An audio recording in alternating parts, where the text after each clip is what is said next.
everyone, I'm back with the newest Love and Hip Hop episode. This is season 5, episode 6. I abandoned you all slightly last week. I got kind of sick in the middle of the week and had to recover a little bit. I barely even had a voice. So I'm back, feeling better, and I'm back. There will not be a snack review this week or for the next couple of weeks because I'm doing the Whole30 diet right now, trying to detox and cleanse myself, just to get a little healthier. So the only things that I'm eating at the moment while watching TV are like carrot sticks and stuff like that. But don't worry, I will be back with more snack reviews in a couple weeks. So let's get right into this review. I'll start by saying it wasn't the episode wasn't that great. It was kind of boring. A lot of filler scenes were in it, but let's just make the most out of it. So we start with K. Michelle. She's at the plastic surgeon's office, and she's going into for a consult to have the silicone removed from her butt. And Monique goes with her and catches her up on all the drama that took place at the showcase. And K. Michelle, the doctor comes in to, find out what's going on with her butt and why she wants to have surgery. And she starts crying, y'all. And I'm not trying to make fun of her in a vulnerable moment, but literally there were no tears, not one tear. And the only part of her face that kind of moved were her lips. So there's not just silicone in her butt. Like, she has injections in her face clearly. And the doctor basically tells her, and this is the same thing we've seen happen over and over with certain people that get silicone shots in any parts of their body. It doesn't stay in one place for very long. Eventually, it's liquid. What goes up must come down. So eventually, it starts moving into other parts of your body, as is the case with her, and becomes scar tissue, and it becomes painful. I actually watched, I think it was a Yama Fix My Life, and there was an urban model that was on an episode, and she had all kinds of surgeries. I think she had over 10 surgeries to try to have the silicone removed from her butt, and she was at a point where she couldn't walk or stand for very long. And it's just really sad. I think people need to kind of learn, no matter what industry you're in, to be secure with yourself and love yourself for how you look. But that's what happened there. And then Apple Watch. You guys, one of my friends corrected me at the end of last week's video. I kept calling this girl Miracle Watts. I think Miracle Watts is like some Instagram model or something. Anyway, Apple Watts is in some dance studio teaching Lyrica how she drags her ass across the floor because I guess people like it. And they start talking about the La Britney A1 drama that happened in the last episode at that British lady's showcase. What is her name? Donatella. At Donatella's showcase. And Apple Watts' dad calls, and she kind of goes into how she was in the foster system once her mom got caught up, whatever that means. I'm assuming probably went to jail or maybe had her own struggle with drugs or something. And I'll just say, I'm sorry all that happened to her, and I hope she gets through it okay, but I just really don't care, and I don't think a lot of viewers are going to care, and I think she needs to get some love in her hip-hop in order to stay relevant on this show, because we're, 6 episodes in, and I'm already bored with her storyline. So hopefully in the next couple of episodes, things get more exciting than just her trying to rekindle a relationship with her dad, because I was bored. It lost my interest. And then a filler scene comes along with Tiara and Akbar at the beach working out. So we catch up with Brooke and Bridget at the salon getting their hair done.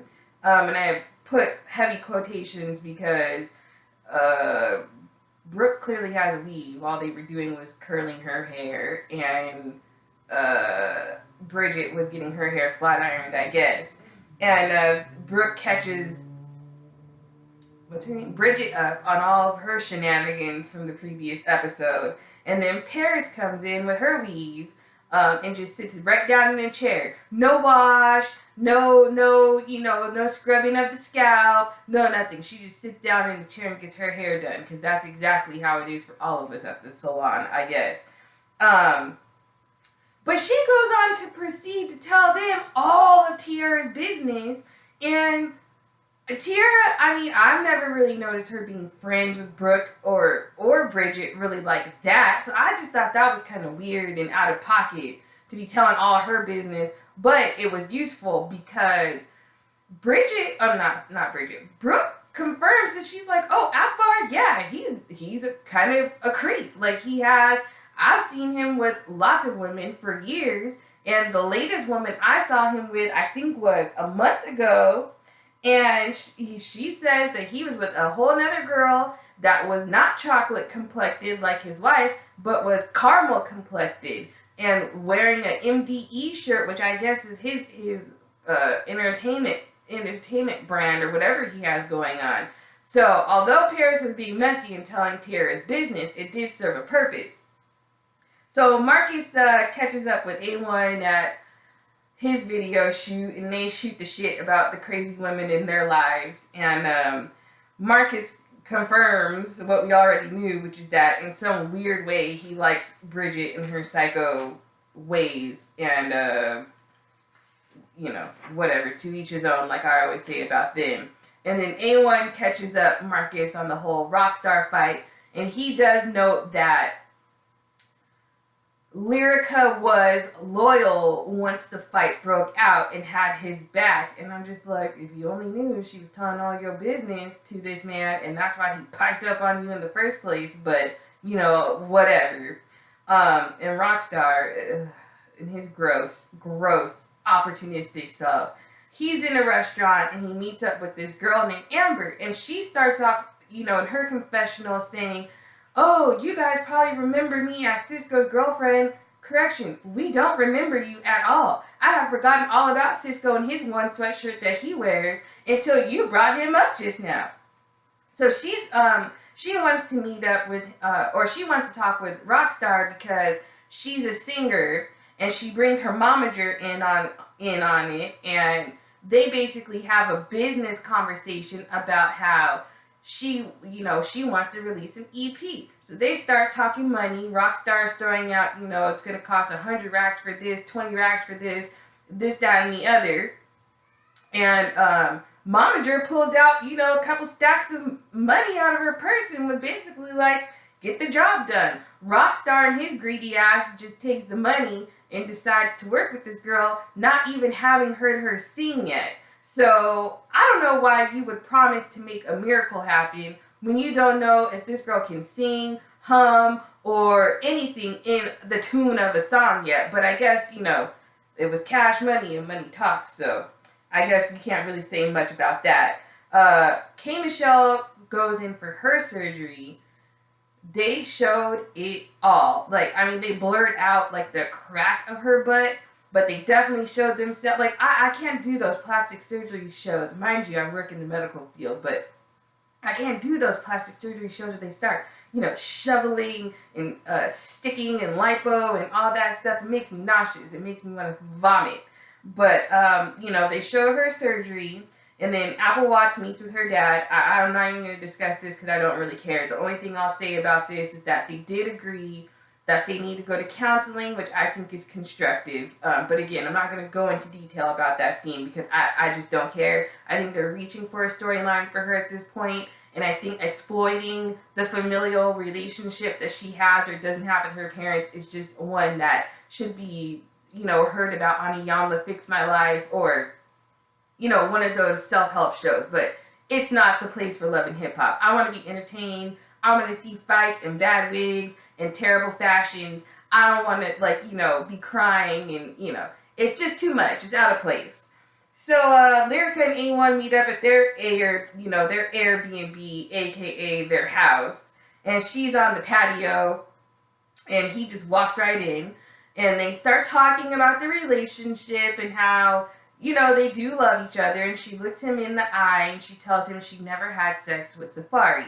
Which I never thought she did have sex with Safari in the first place. However, I do think that she entertained Safari inappropriately in some way. And Safari, let's be honest, he's not like, it's not, I wouldn't put it past him to be the kind of guy that lies on his dick and says that he, slept with a girl that he didn't, just to have people talking about him or just to get a couple scenes on this show to make $1. And then Lyrica proceeds to then tell A1 that she thinks her emotions have been all over the place because she's pregnant. Okay, you might be pregnant, sis, but I think your emotions were all over the place and you overreacted in the way that you did because you're guilty. I don't think it had anything to do with you being pregnant, but, again, I digress. So K. Michelle, we go to the next scene, and K. Michelle is at a hotel recovering, and again, I got nauseous. They're doing too much. They're showing her drains, and she's in bad shape. I can't imagine having that kind of a surgery on your ass, and you gotta sit, you gotta lay, and your ass has weight, and I do feel bad for her in some way, because it's still a major surgery. It's still one that, she's not going to be fully ever back to 100%.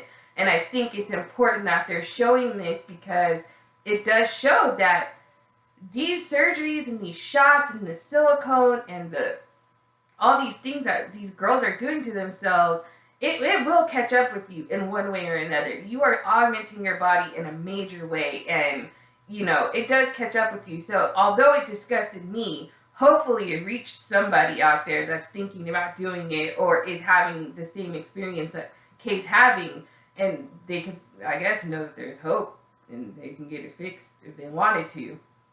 But what I did find even more sad about the scene is that Kay goes on to say that the only person that's been there for her is Moniece, that everybody else that she's called a friend hasn't really been there for her. And I think that two things.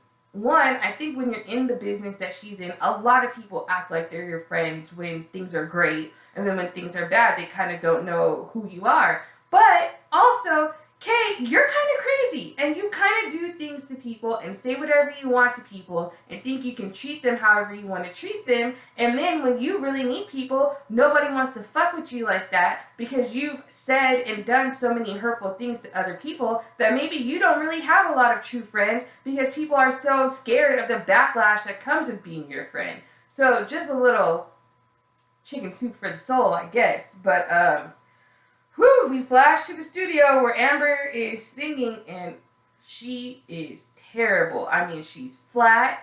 She is not in tune whatsoever, and you can tell Rocstar had really not known what he got himself into. They're flashing back to him outside of the glass of the studio, and she's in the booth, and he's outside of the booth, and he's trying to remind himself, you already got this money. You just got to keep hyping her up, making her feel good about herself, which is exactly what he proceeded to do. Just lies straight out to her. Compares her to Whitney, Mariah. And here's the thing. I am a Mariah mega fan. I don't compare a lot of good singers to Mariah Carey because in my eyes, she just can't be touched. So how dare you, sir? The blasphemy in that statement, you got to be ashamed of yourself. But the thing that I did laugh at was she was going on and on and on about some shit with her mom and how her mom is, disrespectful to her or whatever. And he just kept telling himself that money is already deposited. They put it in closed caption below as she's talking about something else. He's like, the money's already deposited. But he did say he's going to add some auto-tune. And he's going to add some reverb and add some studio magic, which, let's be honest, half of these artists out here today, if you haven't heard them sing live or you haven't been to one of their shows, you better believe that's exactly what's going on in the studio. Somebody's adding magic to make them sound a little better than they do. So, could she make it in today's music industry? Sure. Sure she could. Everybody else is, so... Brooke and Bridget, I don't really know what happened in that next scene with them. I was on Instagram because I don't care. But it gets a little exciting. Finally, in the episode, we get a little something. Paris finally goes to the gym in another effort to get in Tiara's business. And she meets up with the trainer, and her name is Alejandra. And the name of her gym is MDE, which is, again, the acronym that Akbar uses for his company. And Nikki shows up, and Nikki, she got right to it, and they confront Homegirl. And Homegirl confirms the suspicions that I, along with everybody else, had, which is that Akbar is like a ghetto-ass polygamist. Like, he has a wife, he has a girlfriend, and he wants to add Tiara to the harem. Now, what I don't believe is that Tiara is unaware of this. I think that she knows, because he, in the previous episode when she confronted him, he never said, I'm not married. He just said, me and girl, the wife, we don't really rock like that anymore. But he didn't say I'm not married. He never said I'm not married to her. And I think Tiara, a lot of the times, she did the same thing with Cisco. She sees what she wants to see. She hears what she wants to hear for the sake of being with somebody. And I hope that next season they get her a better storyline, because this is the 5th season, I think. I said 5th season. And it's the same storyline for her every season. She has a man, or she thinks she has a man that she doesn't really have. And, it's the same shit every time. It's getting boring. So either Tiara needs to really do something with music, or she needs to actually get a boyfriend that claims her on the same level that she claims them. So, in the very last scene, A1 and Lyrica, they go to dinner with their families, and A1's mother's hair made me want some Twizzlers real bad. I mean, there's no words for how terrible this woman's wigs are. And I mean, same thing for the Smurfette. His brother's, or his sister-in-law. I don't know why these women think that they can just put these wigs on and it's gonna look okay. They don't have praying grandmothers. They don't have somebody in their lives to say, ooh, no, baby, don't go out the house like that. Let me help you out. Not to mention, A1 claims to be this mega star producer. Give your mom a little money to at least, y'all are in L.A. You're in L.A. There's a hair shop on every corner in Crenshaw. Give your mom $55 for a wash and press so she can get her hair done. You gotta be ashamed of yourself, A1. Your hair is perfectly dyed and coiffed in every episode. And you got your mom out here looking like Twizzlers. He ought to be ashamed of himself. But at any rate, that was just a little rant, because that girl's hair always looks terrible. But anyway, A1's brother and his wife, which I don't know why she even has a say in this, are upset that Lyrica and A1 are back together. They don't even get a chance to get out the fact that they're pregnant before the Ewok, Lyrica Garrett, crazy Lyrica's mom, shows up with a bewildered look on her face. I mean, she walks in looking like she's ready to start some shit. And she exchanges words with A1's sister-in-law, and the scene cuts, and that was the end of the episode. So, like I said, the episode didn't give us very much. It didn't get really exciting. But it did look like maybe next week will give us a little bit more. So, we shall see. At any rate, if you like this video, make sure you like, comment, and subscribe. And I will see you guys back in a few for the Real Housewives of Orange County review. See you later.